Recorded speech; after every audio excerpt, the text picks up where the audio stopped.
আসসালামু আলাইকুম। শুভ পরীক্ষার্থীরা, তোমাদের জন্য কিছু নির্দেশনা বলি। আমার এই চ্যানেলে সব থেকে বেশি যে ভিডিওগুলো আপলোড করা হয়েছে সেটা হচ্ছে তোমাদের পরীক্ষা সংক্রান্ত, পরীক্ষার পূর্ব প্রস্তুতি এবং পরীক্ষা হলে কি কি করণীয়। তো 2026 সালে নতুন কিছু নিয়ম এসেছে যেগুলো তোমাদের পরীক্ষা হলে যাওয়ার আগে অবশ্যই জানতে হবে।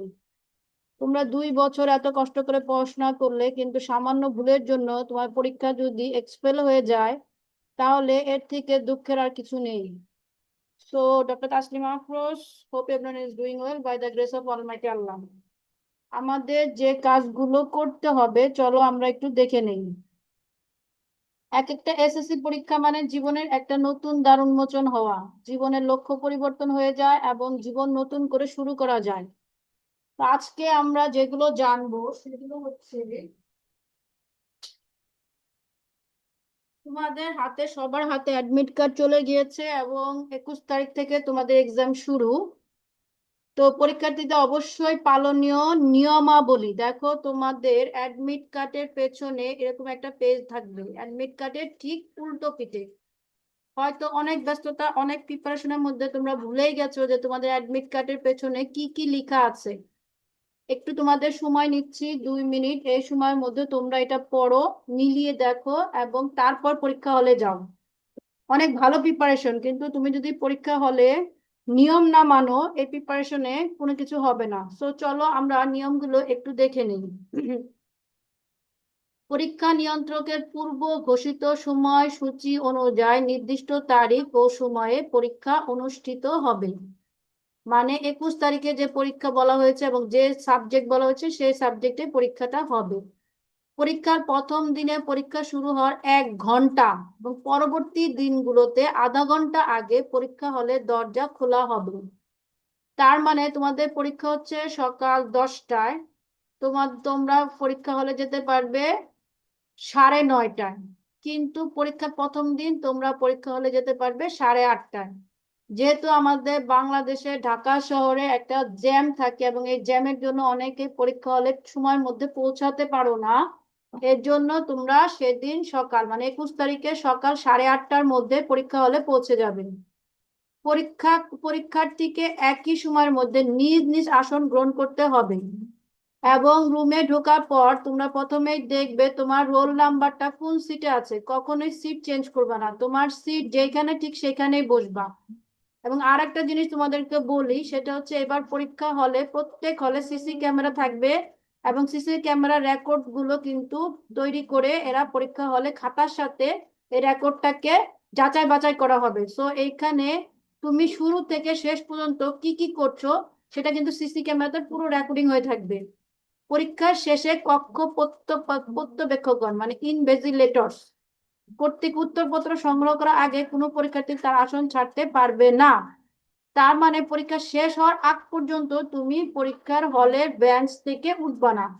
তোমার যদি কোনো কিছু জানার থাকে, তোমার যদি কোনো এক্সট্রা খাতা দেওয়ার দরকার থাকে, তুমি কি করবা? সিটে দাঁড়িয়ে হাত তুলবা।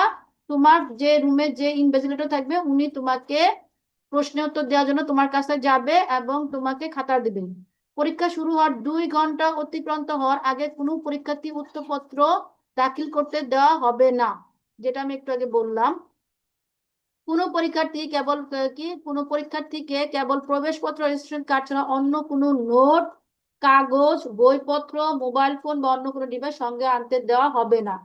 অনেকে কি করো, প্রবেশপত্রের মধ্যে লিখে নিয়ে আসো, বক্সের মধ্যে লিখে নিয়ে আসো, যে কার্ডটা নিয়ে আসো সেটার মধ্যে লিখে নিয়ে আসো, ঘড়ির মধ্যে লিখো, হাতের মধ্যে লিখো, স্কার্ফের মধ্যে লিখো, রেজিস্ট্রেশন কার্ডের মধ্যে লিখো।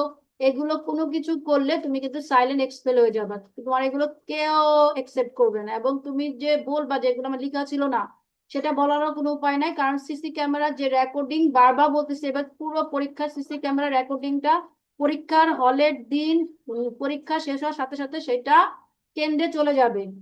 পরীক্ষার্থীরা তাদের নিজের কলম মানে এই কলম দে, এই পেন্সিল দে, এভাবে কথা বলা যাবে না। সাধারণ সাইন্টিফিক ক্যালকুলেটর, অন্য কোনো আর্টিফিশিয়াল মানে বেশি যে স্মার্ট ক্যালকুলেটর সেগুলো ব্যবহার করতে পারবা না। তারপর কম্পাস, কাটা কম্পাস, যন্ত্রপাতি যা যা আছে শুধু নিজেরটাই ব্যবহার করতে পারবা, সেগুলো তোমরা নিজে নিয়ে আসবা। পরীক্ষার্থীরা উত্তরপত্রের কাভার পৃষ্ঠা নির্দিষ্ট স্থানে, তোমাদের যে এখন আমি কাভার পৃষ্ঠা দেখাবো, সেখানে নির্দিষ্ট স্থানে নিজের বোর্ড, তোমার কোন বোর্ড, ঢাকা, পরীক্ষার নাম কি, রোল নাম্বার কত, রেজিস্ট্রেশন নাম্বার কত, বিষয় কোডের ঘর, সবগুলো কালো কালির বল পয়েন্ট পেন। এখন তোমরা কলম কেনার সময় অনেক সময় দেখা যায় জেল পেন নিয়ে এসো, জেল পেন আনবা না, তোমরা কালো কালির বল পয়েন্ট যেটা সেটা নিয়ে আসবা। এবং একদম নতুন কলম দিয়ে ভরাট করতে যাবে না, তোমরা কলম কিছু তো লিখে অর্ধেক কালি যখন হবে তখন তোমরা এটা করবা।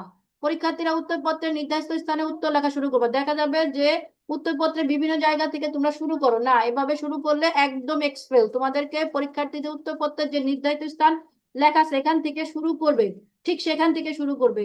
উত্তরপত্রের কাভার পৃষ্ঠা কিন্তু অন্য সব পৃষ্ঠায় উত্তর লিখতে হবে, মানে উপরে যে কাভার পেজ আছে সেটাতে তোমরা লিখবা না, না লিখে বাকি সব পেজে লিখতে পারবা।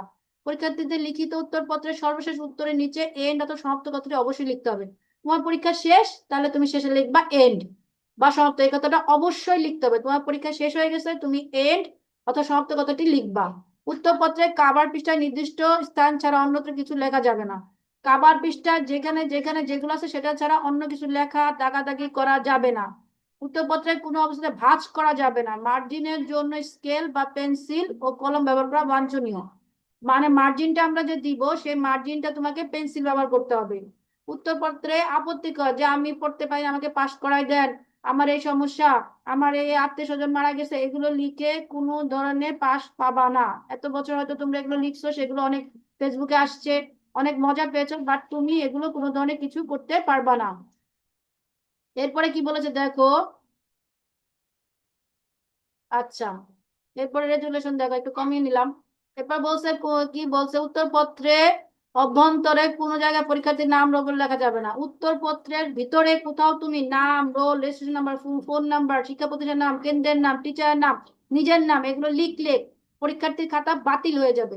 বোর্ড কর্তৃক সর্বগত উত্তরপত্রের টপ কাভার ও এম আর মুদ্রণে কোন ধরনের ত্রুটি বা ক্রমিক নাম্বার মুদ্রিত না থাকলে, ওই উত্তরপত্র ছেঁড়া কাটা থাকলে, সেলাই সঠিকভাবে না থাকলে সেটি বাদ পরিবর্তন করে দিতে হবে। ধরো তুমি খাতাটা পাওয়ার পর তুমি দেখবা সেখানে সবকিছু ঠিক আছে কিনা, দেখো তো তোমার একটা নাম্বার ঠিক নাই, তোমার ওই মাসিটে কোনো নির্দিষ্ট জায়গায় গুল্লা নাই, ওই মাসির ছিঁড়া, তাহলে সাথে সাথে তুমি সেটাকে চেঞ্জ করে নিবা। কোনো কিছুর সাথে টপ কভার একাধিক ওএমআর ফর্ম যুক্ত থাকলে তো পরিবর্তন করে নিবা। দেখা যায় অনেক সময় যে টপ কভারে দুইটা ওএমআর শিটে আছে, তাহলে তুমি এটা চেঞ্জ করে নিবা। 12 এবং 13 নম্বর ক্রমিক উল্লেখিত ত্রুটি থাকলে উত্তর লেখা শুরুর পূর্বে উত্তরপত্রটি বাতিল করে নিতে হবে, মানে তুমি লেখার আগে এটাকে চেঞ্জ করে নিবে, পরে কিন্তু চেঞ্জ করার সুযোগ থাকবে না। কোনো পরীক্ষার্থী টপ কভারের প্রথম অংশ ছিঁড়তে পারবে না, কক্ষপূর্ত পরীক্ষা শেষ হওয়ার পূর্বে টপ কভার প্রথম অংশ ছিঁড়তে পারবেন না। মানে যে যে টপ কভার সেখানে যে প্রথম অংশ, এটা কখনোই আমরা, যারা আমরা আছি ইনভিজিলেটর, আমরা কিন্তু ছিঁড়বো না, আবার স্টুডেন্টরাও ছিঁড়বে না, এই অংশে কোনো ছেঁড়াছেড়ির কাজ তখন নেই। উত্তরপত্রের দাবার পৃষ্ঠা ওএমআর শিটের নির্দিষ্ট বক্সে লিথার পেপার এবং দাগের মধ্যে কোনো কিছু দাগাদাগি করা যাবে না। তারপরে বলেছে ওই উত্তরপত্রের কাভার পৃষ্ঠার প্রথম অংশে বৃত্তাকার ঘরগুলো এমন ভাবে ভরাট করতে হবে যেগুলো ভিতরে লেখাটি দেখা না যায়। অনেকে গোল্লা ভরাট করো হালকা হালকা করে, গোল্লা হালকা হালকা করলে ভরাট করা যাবে না, এমন ভাবে ভরাট করবো যাতে লেখাটা দেখা না যায়। উৎপাদন সংখ্যা লিখে বৃত্ত ভরাট করতে হবে। পরীক্ষা শেষে অবশ্যই অতিরিক্ত উত্তরপত্র মূল উত্তরপত্রের সাথে সুই সুতা দিয়ে সেলাই করতে হবে। স্টেপলার নিয়ে আসবা, বলবা যে আমি স্টেপলার আছে, আমি স্টেপলার করবো না, আমি সেলাই করবো না, তাহলে কিন্তু হবে না, তোমাকে অবশ্যই সেলাই করতে হবে। তাহলে আমি কি কি বললাম আরেকবার যদি আমরা কারেকশন করে নেই, তাহলে প্রথমে হচ্ছে তুমি যে খাতাটা পাবা সেই খাতার মধ্যে দেখবা ওএমআর শিট একটা না দুইটা, টপ কভার একটা না দুইটা, ছেঁড়া আছে কিনা, ত্রুটি আছে কিনা, উপরে যে নাম্বার থাকে খাতার একটা নাম্বার, সেই নাম্বারটা ঠিক আছে ঠিক আছে কিনা এগুলো আমরা দেখে নিব। 2 নাম্বার কাজ হচ্ছে পরীক্ষার যে জায়গায় তোমার নাম রোল লেখার কথা সেখানে লিখবা, এবং যে ভরাট করার কথা সেটা এমন ভাবে বল পয়েন্ট পেন, মানে বল পয়েন্ট দিয়ে আনবা, জেল পেন না, নট জেল পেন, কালো কালি, কালো কালি, অন্য কোনো কালি ব্যবহার করা যাবে না, কালো কালি দিয়ে সেটাকে গুল্লা করবা। কোনো খাতা ভাঁজ করতে পারবে না, সেখানে তোমাকে কি করতে হবে, স্কেল দিয়ে মার্জিন করতে হবে, এবং লেখা শেষ হলে অবশ্যই এন্ড কথাটা লিখতে হবে। ভেতরে যদি তুমি কোনো কিছু লিখে দাও, মনে করো যে না আমার এই এই মারা গেছে আমি পড়তে পারি নাই, আমার এই স্কুল, আমার এই নাম্বার, এগুলো যদি লেখা থাকে তাহলে এইবার সরাসরি পরীক্ষা ফেল। ওকে, এবার কোনো কিছু আর তোমাদেরকে ছাড় দেওয়া হবে না। 2026 সালে একদম কড়াকড়ি নিয়ম, এবং পরীক্ষা হলে তুমি কোনো কথা বলতে পারবা না, তুমি এক কলম দে খাতা দে উঠে আসবা, বেঞ্চ সিট চেঞ্জ করবে, এগুলো করতে পারবা না। চলো আমরা এখন উত্তরপত্র দেখি কিরকম আমাদের দিবে। প্রথমে এই যে এটা হচ্ছে আমাদের ওএমআর শিট, এটা কি শিট, ওএমআর শিট। দেখো এই যে নাম্বারটা, এই নাম্বারটা তুমি ভালো করে খেয়াল করবা, এখানে একটা দুটো নাম্বার যদি কম থাকে সেটা কিন্তু বাদ হয়ে যাবে। এখানে এসএসসি অথবা এইচএসসি এটা লিখবা, 2026 লিখবা।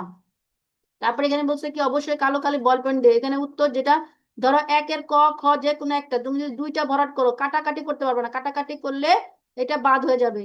এবং না, বল পয়েন্ট যেটা ফিল আপ করবে সেটা একবার সেট কোড। সেট কোড যদি ইংলিশ ভার্সনে হও তাহলে ক জায়গায় কে এইচ, মানে ক, কে এ ক, কে এইচ এ খ, তারপরে গ জি এ গ জি এইচ এ ঘ, এভাবে লিখে যে এটা পুরোটা ফিল আপ করবা। এবং সেট কখনোই চেঞ্জ করতে যাবা না। বারবার বলছি সিসি ক্যামেরা থাকবে, সেট চেঞ্জ করতে যাবা না।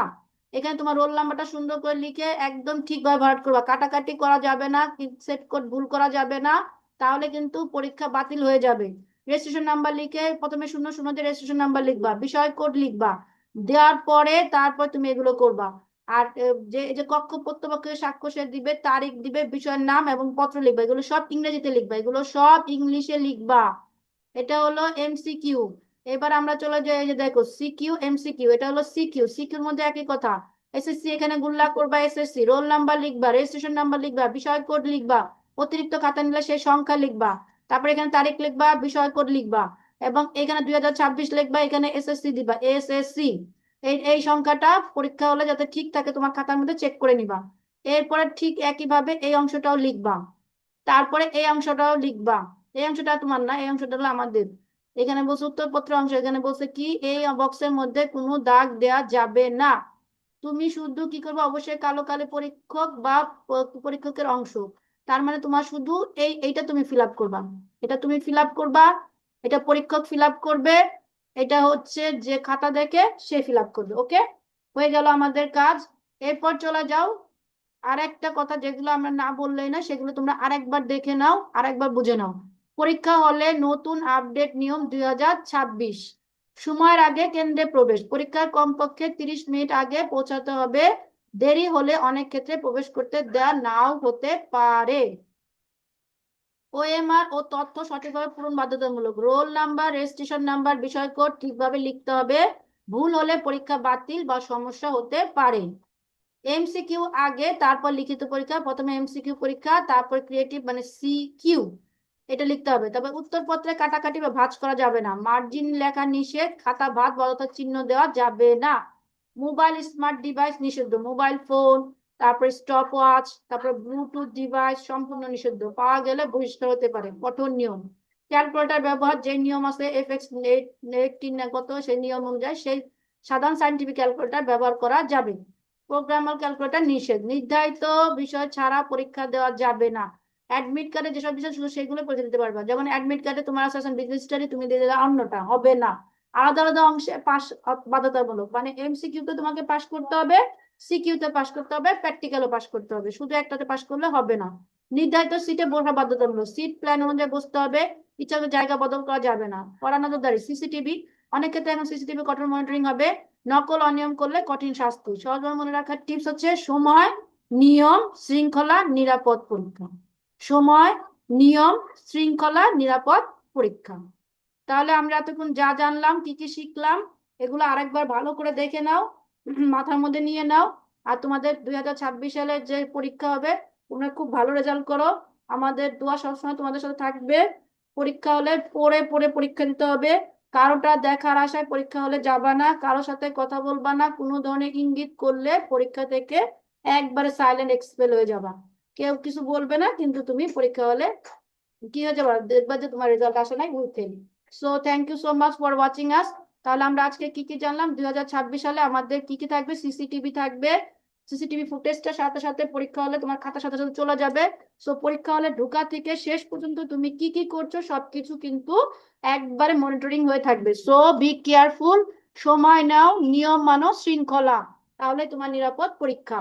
তাহলে আজকে এই পর্যন্তই, তোমাদের পরীক্ষা ভালো হোক, তোমরা সুস্থ সবল থাকো, পরীক্ষার আগে রাতে রাত জাগবা না, পরীক্ষার আগে রাতে 10টার মধ্যে ঘুমিয়ে যাবা, এবং পরীক্ষার আগে রাতে কি কি করণীয় সেগুলো নিয়ে আরেকটা ভিডিও আছে, সেটা তোমরা দেখে নিবা। এটা হচ্ছে পরীক্ষার হলে কি কি তোমরা করবা, কি কি মেনটেন করবা, কি কি মেনটেন করলে তোমার পরীক্ষাটা নিরাপদ হবে, ভালো হবে, তুমি একটা ভালো A+ নিয়ে আসতে পারবে। Thank you so much for watching us. আজকে এই পর্যন্তই, আল্লাহ হাফেজ, সবার জন্য অনেক দোয়া রইল।